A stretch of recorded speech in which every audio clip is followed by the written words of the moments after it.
Jimmy, you talk about bowling on certain grounds in India and what it's like actually for pace bowlers in one-day cricket to bowl in India compared to what it's like in Test match cricket. So is it, people think of it sort of a bit of a graveyard for pace bowlers, Indian pitches. It's okay for spin. Is it or is it not? And how much does it depend on where you play? Oh, it's a graveyard, yeah. No, it's very different. I think, it gets pigeonholed, India, as somewhere that is good for spinners, and it can be, definitely. But I think each ground varies in conditions, and even that, individual grounds vary from wicket to wicket as well. Bangalore in general is a good batting wicket. It's not good for any sort of bowler, really. But I think I just saw today that Mohammad Siraj has become the number one one-day bowler in the world. So for an Indian seamer to be top of the rankings, he obviously has some success in India. So it's not all doom and gloom. But I think it definitely does test you and test your variations, your skills, and also how quickly you can adapt to certain conditions, because you can get some swing, definitely in certain venues, and you can get some carry and some pace in other venues. So I don't think it's you go there as a seamer thinking it's all doom and gloom. You've got to look at the positive side. Can you characterise certain grounds then? Say, actually, things might go for me here. Say at Calcutta, but you go to Chennai and that's a bit slower and lower. Do you look at it like that as a seam bowler? You have to bowl differently in different venues? Well, I think as a seam bowler, you've got to. Well, certainly throughout my career, I've tried to develop skills that will allow me to cope with any conditions. I don't think I ever go to a ground with preconceived ideas of what it's going to do on a particular day, because, you can turn up, especially in a World Cup when you need to use so many wickets, when you've got a lot of games being played at that ground, each one could be very different. So I don't think it's good to go to a ground with too many preconceived ideas. You've got to just adapt to the conditions on the day. Hope that it will help you in your whatever skill your strength is. For me it was swing, so I didn't mind if it was flat as long as I got some movement through the air. That kept me in the game a little bit. And what happened if you start off and it doesn't swing? What's your plan then? Not catch hamstring. Not catch the captain's eye for about 50 overs. Well, sometimes you just got to hope. Like I remember bowling like Virender Sehwag in the first 10 overs of a game when it didn't swing, and I ended up going for 90 in the game. So some days it's just not your day and can be tough. You hope for a bit of luck. You hope for that the other skills that you have got can come into play. But it as can anywhere. I think you look at grounds in England and you look at Trent Bridge and you play there, and we've seen, I think, the world record in 50 over cricket, 480. So there's grounds all around the world that aren't favourable for bowlers, and you've just got to try and figure out on the day, as I said, what your skill on that day is going to, or what skills you're going to need for that particular surface. Enjoy bowling in India, Alex? Well, I shouldn't I? But I think I went the whole tour of India not picking up a wicket until I got number 11 out in the final ODI. So I actually found India a really tough place, and I think it was that preconceived idea that I should be doing well and I should be taking wickets. The wickets will spin. They didn't. They were very flat in Mumbai, and I really struggled out there. So I think that was more, me putting pressure on myself, going, I need to be taking wickets. I've done it in Sri Lanka, I've done it in the West Indies. Surely India's going to be the easiest place of the lot to bowl, because, you talk about India, you talk about spin bowling. But, playing one-day cricket out there, every wicket that we played on was an absolute road, and I really struggled. Are you just saying that, Alex, or you just not bowled particularly well? Well, I've not played for cricket for England since, so maybe it was both. But no, it was one of those where, none of the spinners were really picking up wickets, and we were thinking, this isn't how we're playing four spinners. This is not how it's meant to go, and a lot of pressure on. I think we had a young seam attack out there at the time, so you sort of putting pressure on the debutants to get us to bowl at the middle order. Yeah, you were making the point, Jimmy. Actually, it's an interesting one about because it's a World Cup, and you're going to get a venue, and there might be 3 or 4 games. So you are going to get different types of pitches, presumably because they get a bit tired, or you. At some venues, I understand Ahmedabad, you can actually have a choice of pitch depending on the soil there. Yeah, well, I remember Ahmedabad, and we had the nets out the back, which we played a pink ball game there, and the nets out the back are floodlit, and they were flying through, absolutely tramming through, bit of grass on top, really good pace, really good bounce, and the pitch in the middle actually looked similar.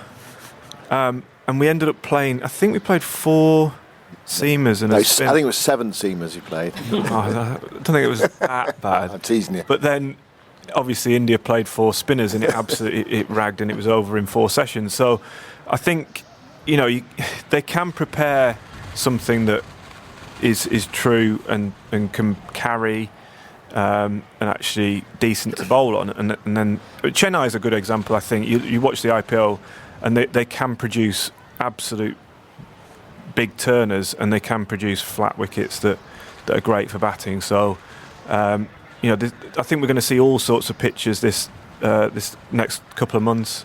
I think we'll see all sorts of bowlers having success. We'll see seamers having success, and we'll see spinners in the game as well. And we will see games which will be high scoring. I think we'll see a lot of teams go, right, we're going to go, it looks flat, it is flat here, we'll go seam at the start, then the pitches will break up, so your spinners come back in, and then if you get through to the finals, you're going to have to go back to your seamers. So it's going to be one of those World Cups where, you're going to have a different starting 11 most games, I would say so. What pitches do England want to play on? Do you think they much prefer to play on belters? Does that suit their style? Yes, yeah, I think so. I think England, that their way over the last few years has been get to close as 400 as you can, pile on the runs and defend it. And I think if you're playing on flat wickets, obviously that's easier to do. And obviously if you bat first with the heat and whatnot, you might get a pitch to break up. But I think England's way of one-day cricket has been get up and around 400 and back your bowlers to not go at more than 7s and over. Yeah, I think that the game against New Zealand at the Oval would be the ideal sort of structure of a game. Try and go heavy with the runs, be really aggressive, and then it allows their bowlers, they've got a good mix of bowlers as well. They've got the naggingly accurate sort of openers that can swing it, the left armers, Topley and Willie, Sam Curran as well. Chris Wokes obviously has been incredibly successful part of this one-day side. And then you've got the pace of Mark Wood, Gus Atkinson if you need it. And then the spinners, I think, Moeen and Adil Rashid could play a massive part, and then Livingston sort of on the periphery as well. I think it feels like they've got a lot of bases covered. They could also use Joe Root as an off-spinner. So it feels like they've got, as Alex said, you're going to need to play, chop and change your team a little bit for those various conditions, and I think it feels like they've got all bases covered. Is there a left-armer strategy from England, or is it just that they just happen to have 3 good left-armers? I think they've got 3 good left-armers, and I also think each of them provides something slightly different. Sam Curran, brilliant at the death, these slower balls. You've got Topley that'll bowl in the power play, will swing the ball, and you've got David Willey that can hit a hard length ball, so look to swing the ball. So they all do something slightly different. Are they all going to play at once? Probably not, but you never know. We played 6 at once last year, didn't we? We played everyone was a left arm seamer, so yeah, I've got no idea. Yeah, I think it's just that they are the best bowlers in this format for England currently. I think Topley and Willie with the new ball, we've seen throughout the New Zealand series that they've both got their strengths in that. But I think Chris Wokes will start as an opening bowler in that power play. So it'll be one of the Willie or Topley in that other slot potentially. Curran, I think, has got to play because of his all-round ability.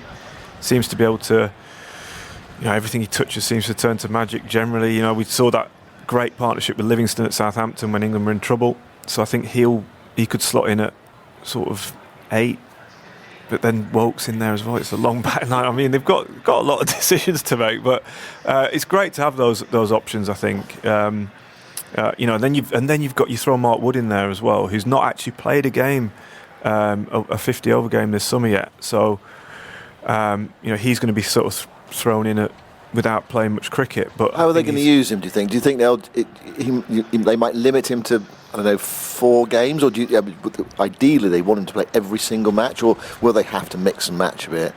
I don't think they want to play him in every single game, but I think there could be a situation where they play him and actually only bowl him 6 or 7 overs if they play enough bowlers. So I think that could be a way of sort of breaking him in a little bit. But I think towards the back end of the tournament, especially if they make it through, they'll want him to be firing on all cylinders to get 10 overs out of him. I think if you're Gus Atkinson as well, you're looking at Mark Wood going, I know he's not going to play all the games, so I've got to be ready to go. And, we've seen him bowl in the previous series and he's bowled fantastically well. So, you've got, if you can't play Wood for certain reasons, you want him to play against a certain team or on a certain pitch, you've still got Atkinson to come in and bowl the same pace and bowl heat. So I actually think it'll just be one or the other, and it just depends where and when they are in the tournament. Indian World Cup memories, Jimmy. So England against Ireland. You played in probably, one of the sort of most famous one-day internationals. Is it a game that you, when you look back, you've wiped all memories? I hope you haven't wiped all memories, because I'd like to talk about it for a little bit. But can you remember much about that game, or was it a game you just actually wanted to walk away and just almost like put it to bed and leave it behind? I wouldn't say I've blocked it out of my mind completely, but it's not something I think about every day. No. I'm not saying you think about it, but a bit of it will be in your memory bank. Were you out there thinking, hold on a second, we got this game won, and then you think, hold on, this is just beginning to get away from us, and then it almost like creeps up on you. Yeah, but I felt like a lot of games like that back then. We managed to lose from some very strong positions in those days, but we should never have lost that game. But I think it was Kevin O'Brien, wasn't it, who got the... Yeah, he made 113 from 63 balls with 13 fours and 6 sixes. You actually started the innings off by getting a wicket with the first ball. Do you remember that, getting a wicket with the first ball of the innings? No, you don't. Ed Joyce? William Porterfield. Yeah, the other one. Really? The left-hander at the top. No, I do remember it. I remember... the thing that flashes into my mind straight away is Kevin O'Brien just carving it over mid-wicket, just constantly picking it up, either picking up back of a length or slogging length over mid-wicket, and that's about it. Yeah. It was an extraordinary day. And there was no way Ireland were winning the game. They were 111 for 5. They needed over 300 to win. And then Kevin O'Brien just got going. Yeah, England had scored 327 for 8 from their 50 overs. Peterson 59, Trott 92, Bell 81. Hadn't got a huge amount of runs in the last few overs as wickets fell, and then Porterfield out first ball of the innings, according to the Cricinfo text commentary. Not a great delivery, Jimmy. Full and wide outside off, dragged on to middle stump. I'm sure you're bowling for it. Goes down as bowled though, doesn't it? Graham Swan picked up 3 wickets, as you said, in Ireland, 111 for 5 in the 25th, and sort of following almost the expected pattern of a Test nation against a then associate nation, and then Kevin O'Brien 50 balls to reach his century, batting with dyed pink hair. 47 from Cusack, 33 not out from Mooney at the end, and Ireland won with 5 balls to spare with 7 wickets down. Yeah, one of the most remarkable one-day games that I can remember witnessing. Where are we on how we think that the World Cup will go? We've been asked to do our sort of top 4 and our predicted winners. What sort of form are the teams in going into this World Cup? I mean, India have just won the Asia Cup with a remarkably short final. I mean, astonishing. And the game ended in about 21 overs, didn't it? Something like that. Yeah, they bowled Sri Lanka out for 50 and then chased it down in, I think, 6.1 overs. I'll find out where it is on the list of shortest completed ODIs, but I think it's certainly top 5. Looking up the other day.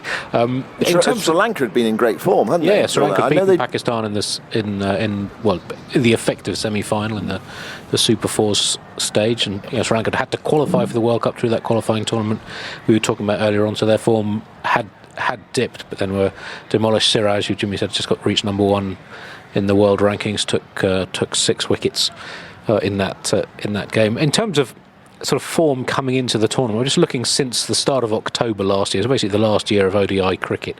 And again, it shows the sort of curiosity of this format. England have played 13 games, won 6, lost 7.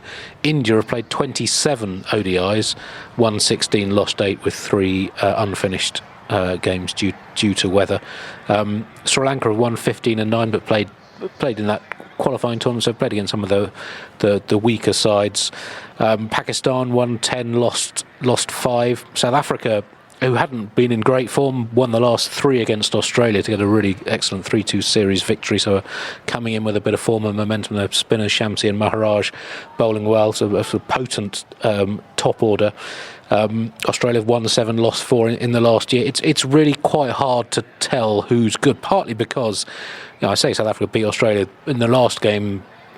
There was no Cummins, Hazelwood or Stark, and it's quite rare in ODI cricket at the moment to see teams with their first choice 11 out, and it's only, I think, when the World Cup starts that we'll almost see sort of how good these teams are.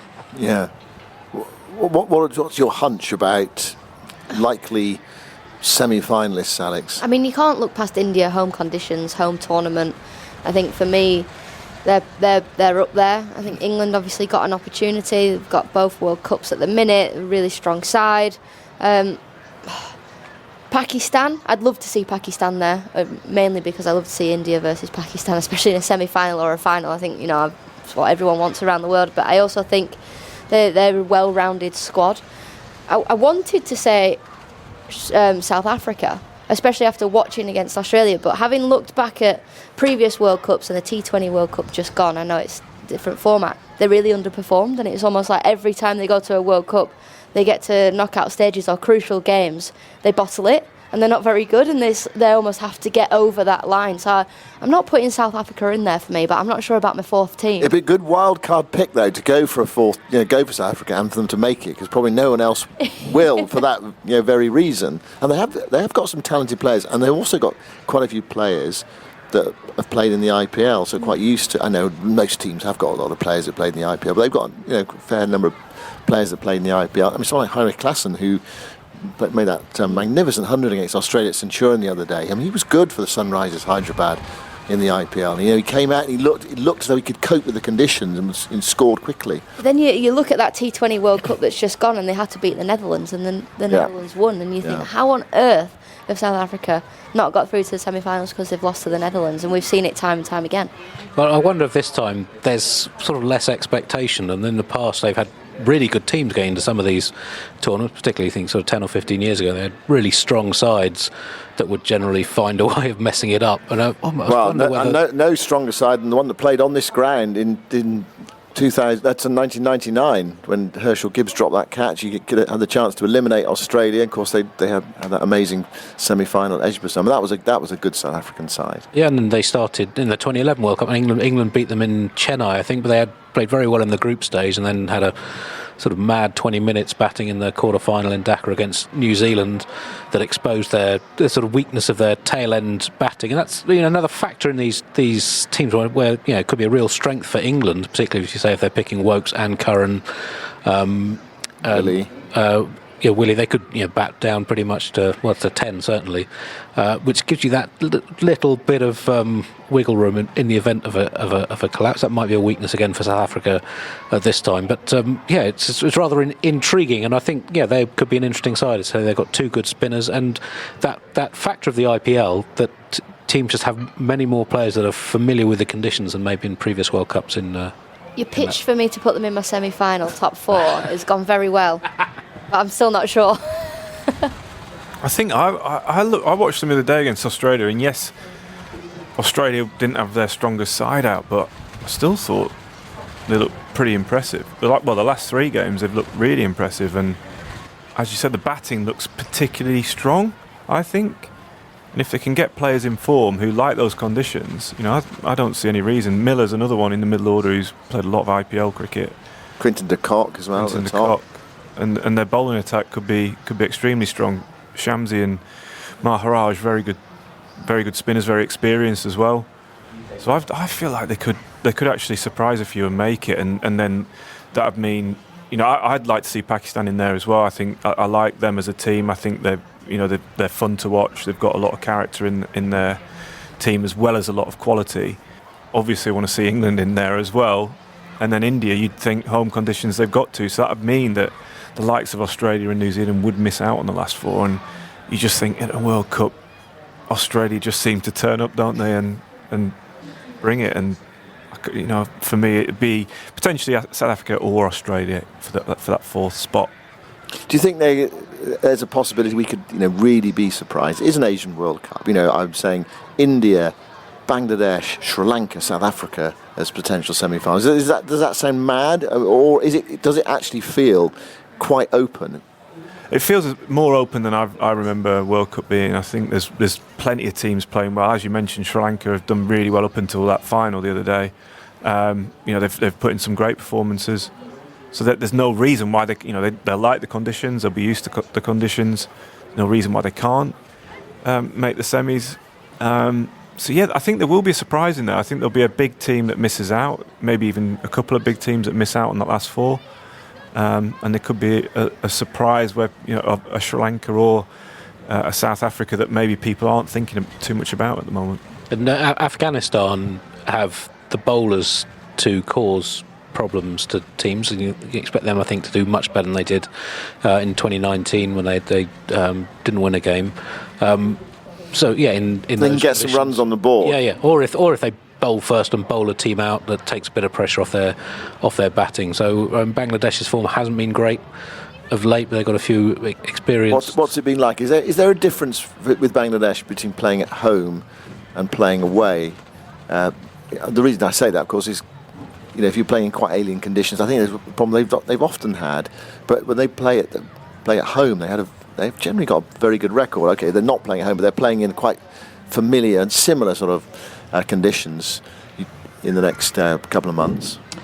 Yeah, just looking at their recent results, they've won 10 and lost 8 in the last year, but they played 2 series with Ireland and won all the completed games in those series. They lost at home to Afghanistan and 2-1 in a series in July. They didn't do particularly well in the Asia Cup. They beat India in a dead game at the end of the Super 4 stage, but other than that, won just one of the other 3 games. That was other 4 games. That was against Afghanistan. They did beat India in December of last year 2-1. I don't know how, from memory, that wasn't a particularly strong Indian side that they sent. But yeah, so they've had some good results, some not so good results. Lytton Das have been very good for them, batting at the top of the order. They still got Mushfiqur and Shakib, very experienced players in the middle order, and they'll have some good spinners. So yeah, I think you'd expect probably all the teams to win. Maybe it's going to be tough for the Netherlands, I think, particularly since they qualified. They haven't played a single one-day international. So it's extraordinary, really, isn't it? That's their preparation. Now, they are going to play 2 warm-up games in India, but it's not a lot, is it, really, to get sort of battle-hardened? Perhaps they might be nice and fresh. Everyone else will be, their hamstrings will be going and things like that. What about India? I mean, they always, when you look at them, you always think they almost should win every tournament they play in. It's only white ball. They've got so much talent and so much talent in the wings as well, and they play a lot of white ball cricket. We all see the IPL every year.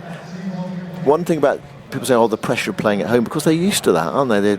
I think they have to be favourites going into the World Cup. They've got the best franchise league in the world. They've got a well-rounded squad. They've got the best seamer. I just think when you look at them, it's not theirs to win, but the home advantage and playing at home all the time, and your players not playing in the likes of England and not being allowed to play in the 100 and all these tournaments around the world, you almost think that that they should go on and win it. They have to go on and win it.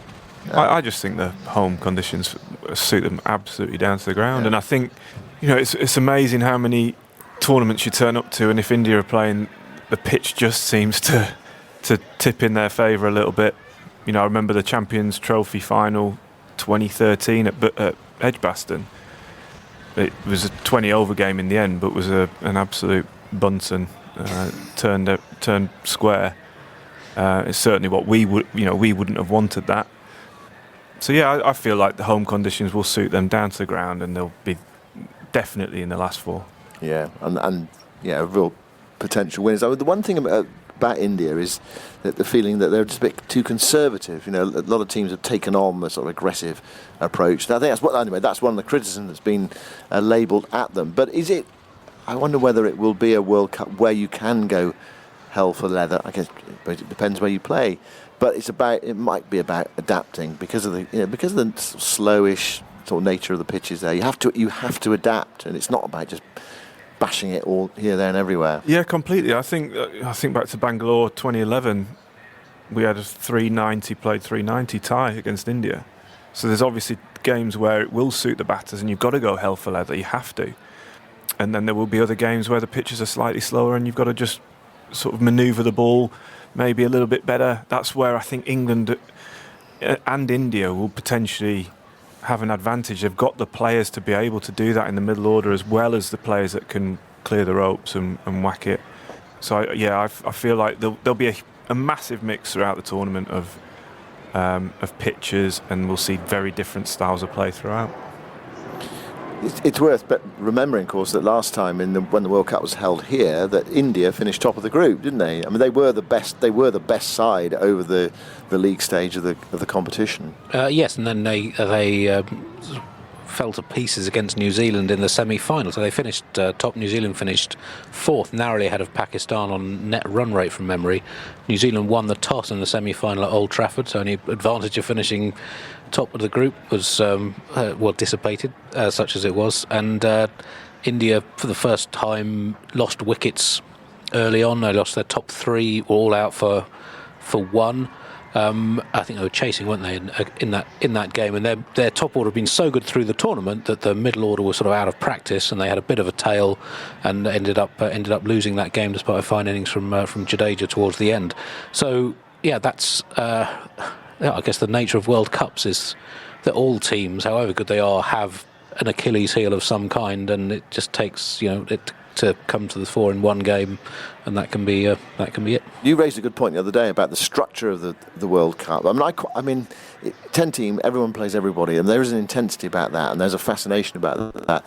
But we've seen in some of the franchise tournaments that teams that finish top of the group are rewarded more than teams that finish fourth. It's harder to win it if you finish fourth. Well, New Zealand finished fourth last time and were, a Ben Stokes sort of fluke to the boundary, almost away from winning the World Cup, weren't they?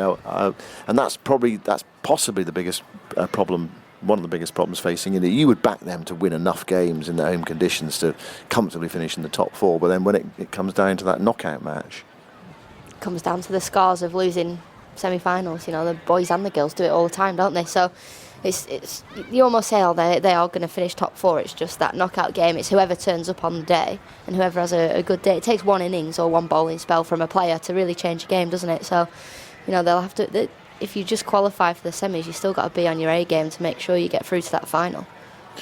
Couldn't you make a case for England? And we've seen it happen in World Cups in the past. It didn't happen last time, although it nearly did.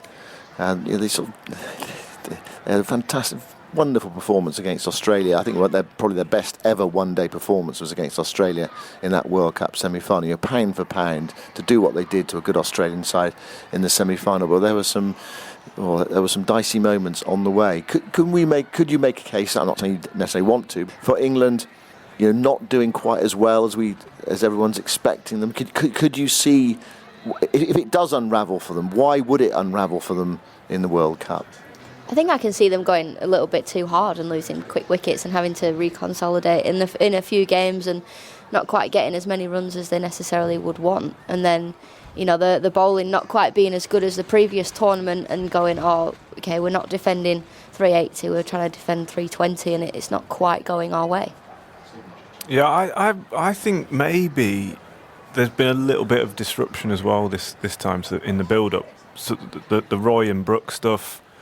You look back to that 2019, and the build-up to that was pretty solid. It was like, these are the players we're using, and they're the players that actually went on and played in that World Cup, with the exception of Willie, who got left out. But I don't think that caused major disruption to the actual team itself. Whereas this time, maybe there's few players out of form. There's been a lot of cricket. It's been a long summer. Maybe there's just a little bit of fatigue maybe setting in, and it's a long tournament, 2 months in India, 7 weeks.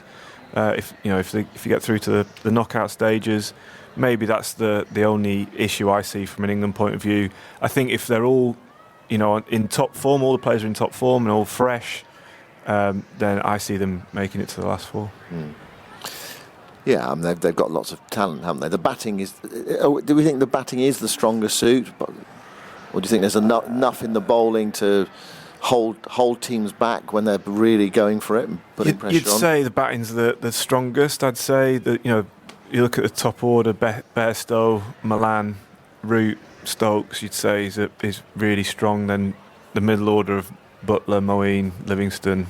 It's as good as any top 6 or 7 out there, I think.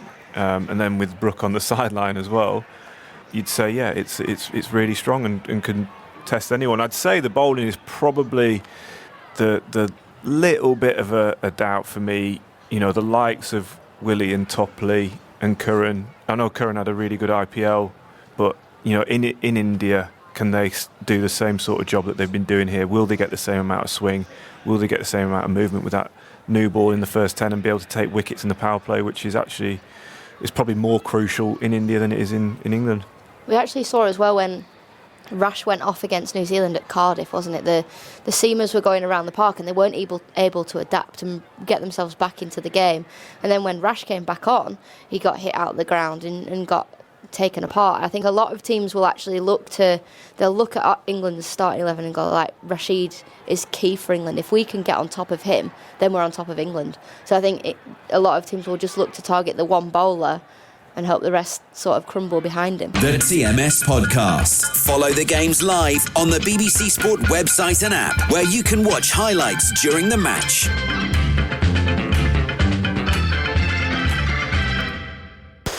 Have you ever heard the tale of the football player turned armoured car robber?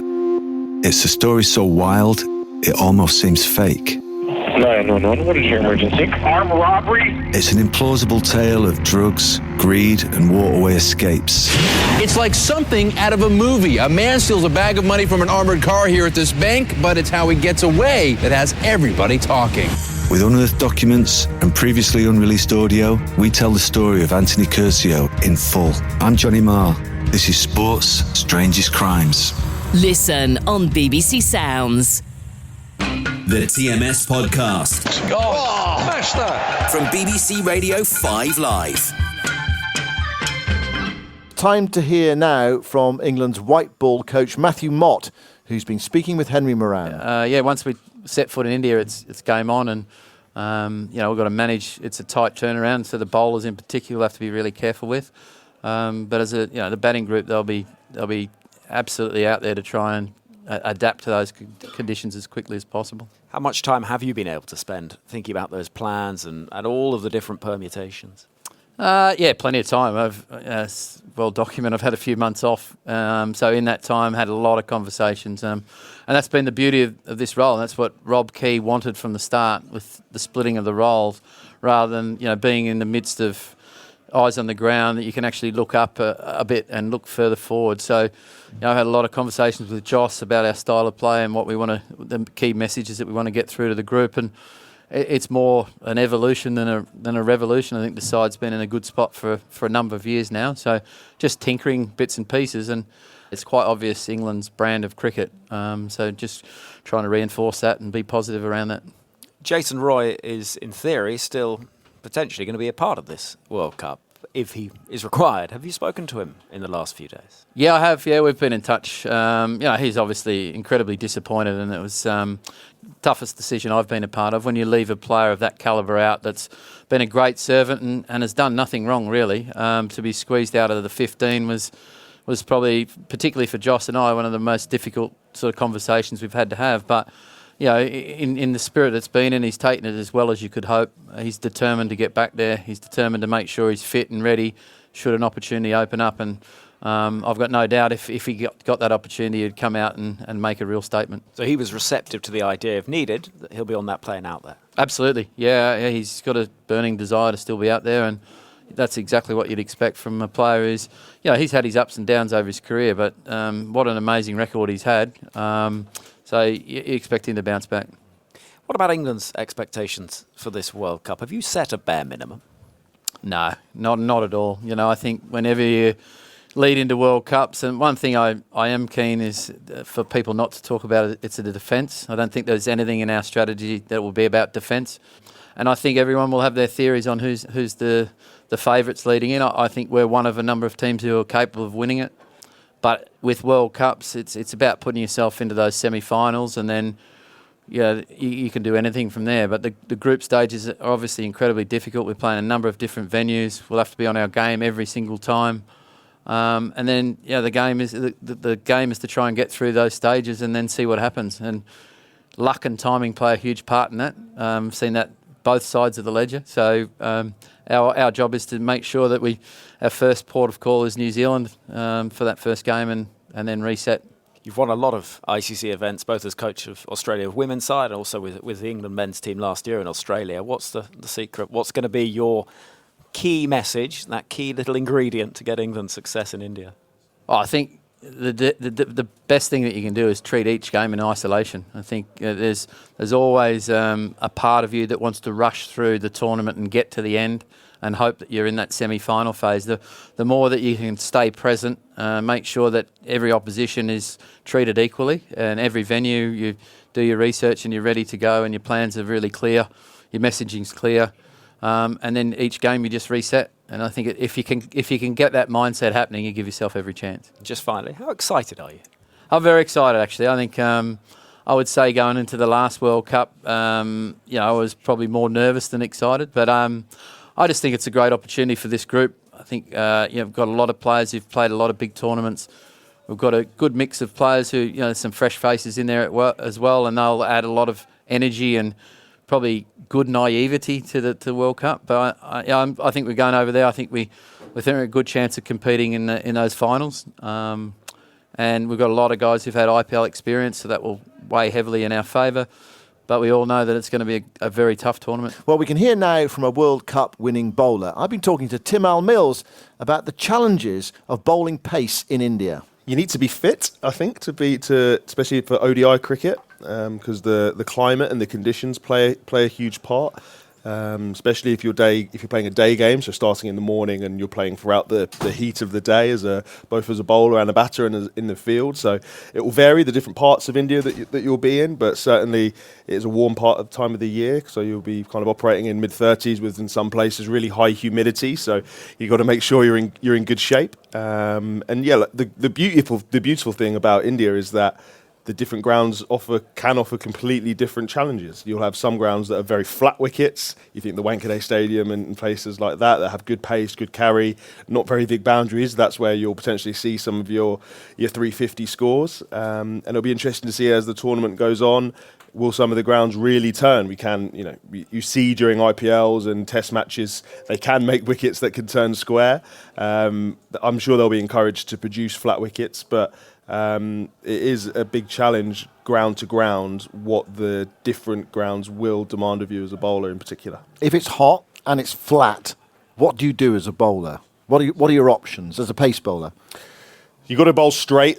I know it sounds very simple to say and something that I'm sure just gets spoken about till you're sick of hearing it, but you've got to keep the stumps in play. If anything, you be a bit straighter. So instead of being off stump, you want to be middle and off stump because players are so good at accessing the offside or moving around the crease. So you really got to keep the stumps in play. You've got to hit the pitch hard, especially on the slower wickets, the flatter wickets, so you can hopefully get some variable bounce up and down.